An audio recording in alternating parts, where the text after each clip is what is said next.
Hi everyone, my name is Aria and I'll be presenting my research regarding the utilization of art installations to increase accessibility to conversations about psychedelic medicine. To begin, I'd like to introduce myself. I recently graduated from Tufts University with a Bachelor of Science in Biopsychology and a Bachelor of Fine Arts in Studio Art. I have a background in biomedical research and in particular neuroinflammation. Last summer, I had the opportunity to participate in the University of Groningen's Psychedelic Research Summer School in the Netherlands. Here, I was enveloped in a beautiful community of folks working in different disciplines in psychedelic medicine, from philosophy to law to the biomedical sciences. Many conversations I had here kept referring to the same question of how do we support the public as the topic of psychedelics become more mainstream in the news cycle. After a week of listening to giants in the field present their research, I realized that the general public cannot access knowledge about psychedelic medicine if the language continues to stay exclusive to academia. When I returned to the US, I worked with a fellow student to host Boston's first interdisciplinary psychedelic research conference open to the general public.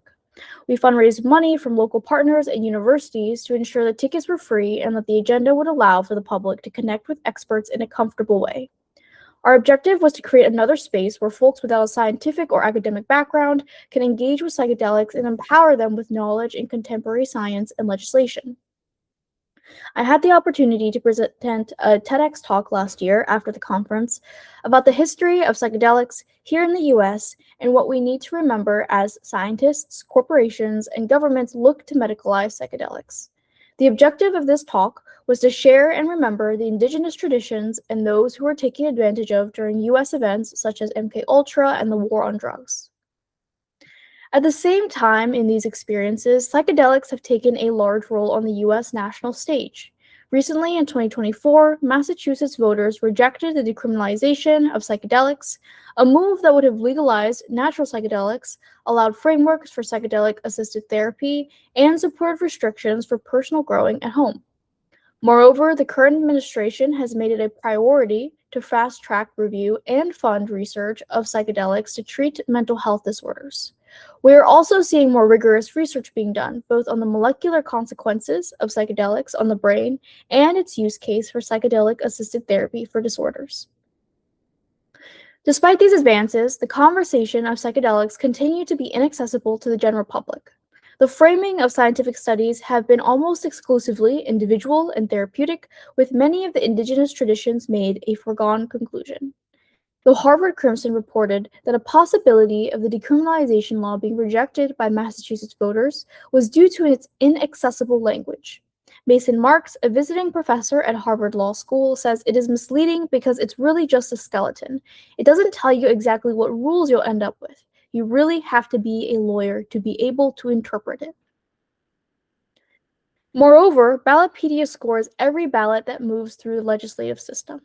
They gave the Massachusetts decriminalization ballot summary an 18, which means that an individual would need 18 years of schooling to fully understand the contents of the ballot.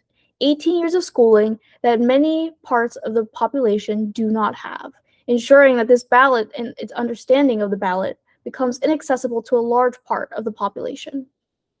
The bottom line is that current language in both science and legislation makes it hard for the general public to be part of the conversation.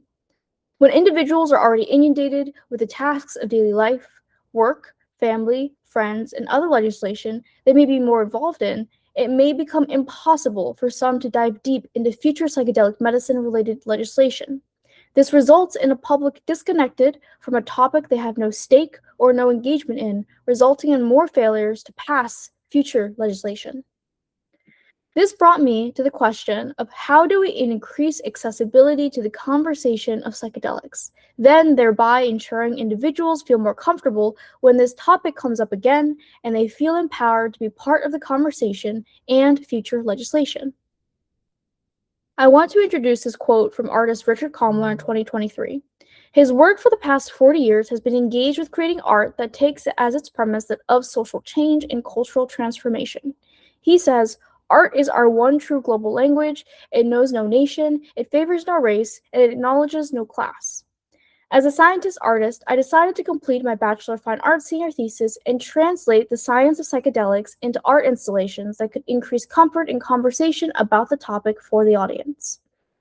I created large-scale painting and audio installations of couples who have done psychedelics together. The reason I chose to complete this project with couples was because we often hear about the benefits of the individual, and I wanted to create an experience where people would be exposed to another use of psychedelics on interpersonal relationships, which is more reminiscent of indigenous practices for cultivating community. First, I sat down with the couples for 30-minute interviews. Then, I took photos of the couples where they reenacted an important moment or event during a psychedelic trip that they took together. I used those photos as a reference for the large-scale painting where I built the canvas from scratch wood, stretched the raw canvas, and primed it with gesso 6 times. Then I edited the audio recording into 2-minute segments, and then exhibited the piece to the public. Another thing that's important to note about these couples is their age and race demographic. Historically, psychedelics have been most accessible by those who are younger, in addition to white and Asian individuals. Therefore, it's important to keep in mind that those who I interviewed have these demographics, and to keep in mind for future experiments as well to ensure that the demographics are more diverse. This first piece is called Complicit. This couple reported that the psychedelic trips helped them navigate communication problems. Quote, "When we take psychedelics together, I feel like I understand him even more. It helps our day-to-day and helps me be kinder." This couple was made of a Caucasian male, age 31, and an Asian female, age 22. This next piece is called Grape. They shared that they were sitting in this pose talking about grief and some sad moments, where one partner shared, "We were crying about a lot of things, and then he started feeding me grapes, and all of the anger and sadness just kind of washed away." This couple was made of a Caucasian male, age 28, and an Asian female, age 28. This next piece is called Figure It Out. This interview was interesting because I was interviewing them as they were coming down from the first time of doing psychedelics together. They were navigating post-graduation plans as they were from different states and they didn't know where they were going to end up. But they shared that their trip helped reveal this. Quote, "It just felt inevitable, like we were inevitable." After this conversation, I learned that they were learning to make a long-distance relationship work, and they told me that the psychedelics help reveal what ways to navigate this new obstacle in their relationship. This couple was made of a Caucasian male, age 21, and an Asian female, age 23. This next piece is called I Don't Like Being Touched. Interestingly, one partner shared they don't like being touched on psychedelics, and the other partner shared that they do like being touched. It really highlighted how every individual is different when under these substances and what they will do for their partner. Quote, "I don't like being touched, but I'll tolerate it for her. There's a lot going on, but I'm okay with it as long as it's with her." This couple was made of a Caucasian male age 22 and a Caucasian female age 22. This final piece, currently exhibited, is called And I Don't Know, We Just Had Everything We Need. This couple was made of a Caucasian male age 34 and a Caucasian female age 32. The composition of this piece is different from the others, where I captured the descent into a more hallucinogenic state through the TRIPS process. I talked to people about the piece, and these were the following reactions during the exhibition. "You captured the emotional part of this experience really well. We've done it before. I feel like more people should know about this." Number 2, "I've never heard of them being used like this before. Definitely interesting work." And number 3, "Honestly, the painting is great. The audio is great. I don't really know much about these things, though." I talked to people who felt a strong resonance from this piece due to their personal experiences, but also people who have never heard of psychedelics or what they were used for before. And for the folks in the latter category, this piece may be the first time they had exposure to psychedelics.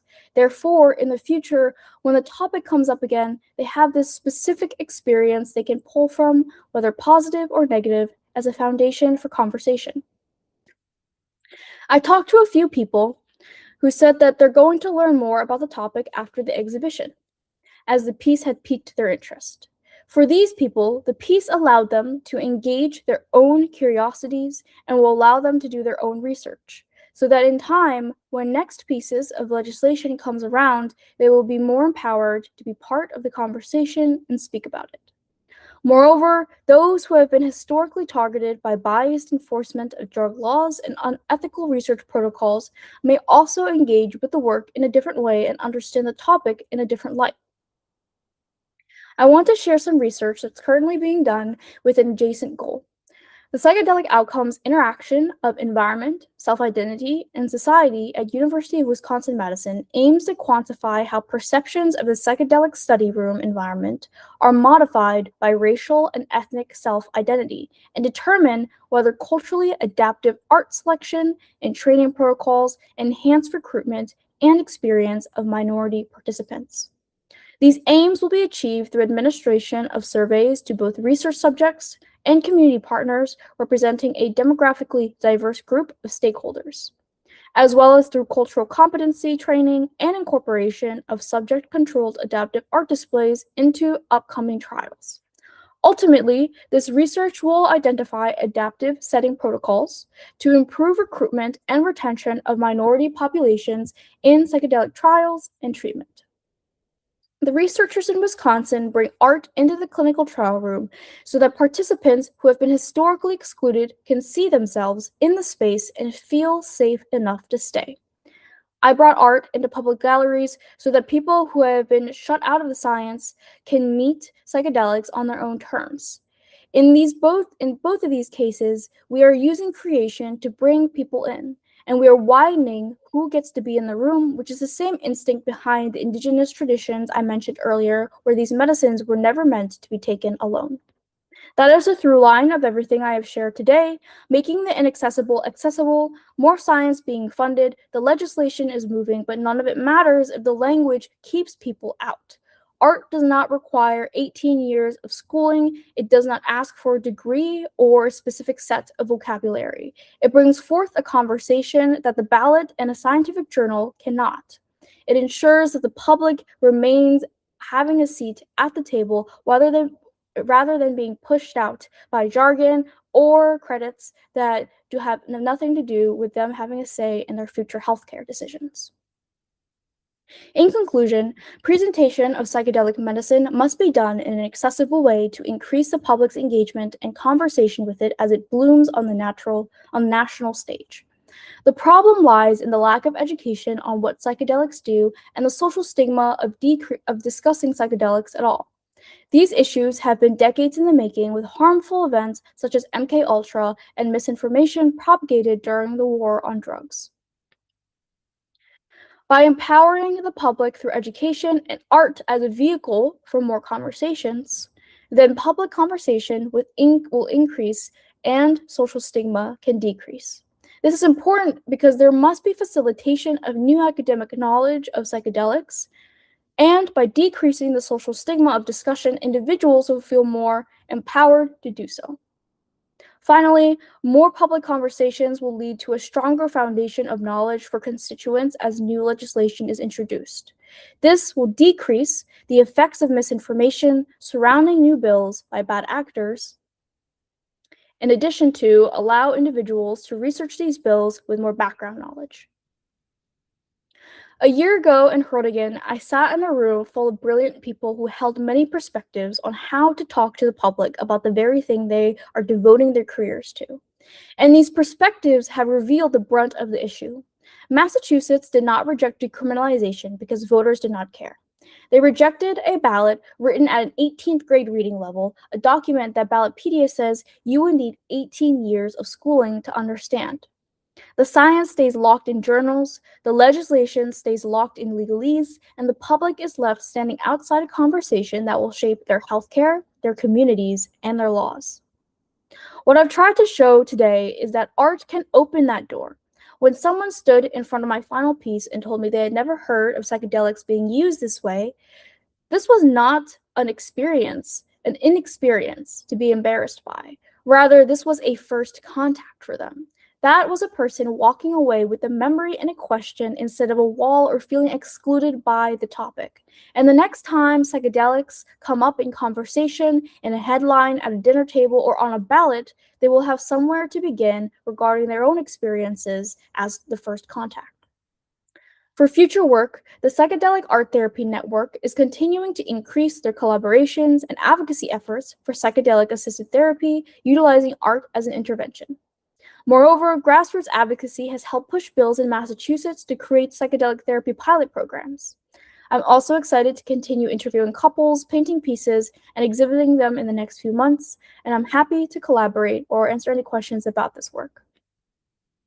I'd like to thank the Titel Lab at Tufts, where I completed my Bachelor of Science senior thesis on inflammation in zebrafish, and for their continued support as I completed my Bachelor of Fine Arts senior research.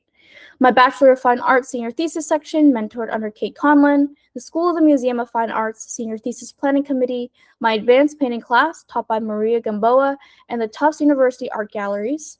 I'd also love to thank PsychedelX for this opportunity and James for helping me prep this presentation these past few months.